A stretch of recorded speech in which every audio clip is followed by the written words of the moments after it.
Daija, everyone. My name is Julian Azon, and my example was role-playing simulations. Now, role-playing simulations is pretty much exactly what it sounds. As the teacher, I give the students a situation, and then they role-play in that situation to resolve or get through it.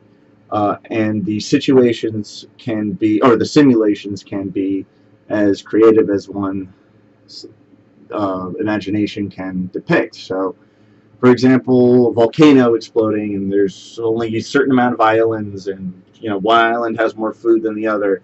And we give this scenario to the students, and the students have certain roles that they have to fill out, and then they fill out those roles in small amounts of groups or together as a whole class. And the whole purpose of the exercise is really to create scenarios in which students engage in proactive and realistic problem-solving scenarios in which they utilize language to communicate and debate and argue and finally come to a conclusion. And it sounds really simple when you just say it like that, but it actually can get incredibly complicated. There's a lot of theorists who debate and fight over the actual purpose of role-playing, simulations, and second language acquisition. So, for example, you can have one theorist who says that it should be like very structured and laid out, and it really should rely a lot on what students are learning in class other than what they're learning in a role-playing simulation.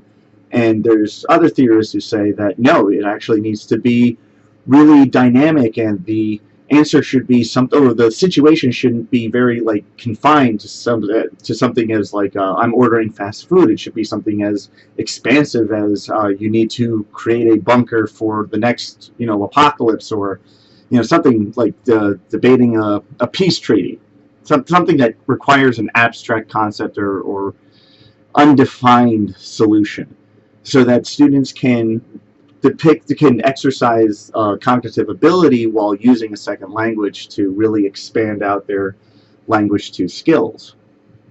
And typically what you'll find in class, a typical procedure might be, and this is an advanced example of role-playing situations that I found online. Level would be advanced. It would take about 1.5 hours for the main game and 1 hour follow-up. So these simulations can actually take up a lot of time. Language skills are used to reveal things about oneself, express experience, blah, blah, blah, and that's what you need to do. Whole class in small groups of 3 to 7 students. Students must not talk while they're preparing. They are given information on lifeboats, numbers, and capacities, neighboring islands, etc. Each student must complete a personal profile. This is preparation. This is while they're setting up.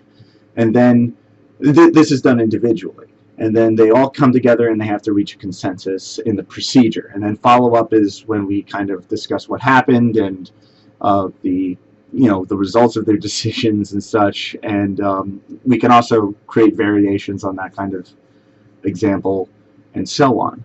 So I think a really good example or skit, other than what I'm doing here, because I don't really have anybody to do a skit with, if you want an example of this, I think the gender studies video that we saw in week 1, where he created 3 different scenarios in which students were running around and solving problems and discussing with each other, and it was a little more activity than it was role play, but it was supposed to be based on a realistic situation, and that's what the simulations are supposed to be. They're supposed to be reflections of reality so that students can practice using language in a realistic situation in a way that goes outside of the lesson plan.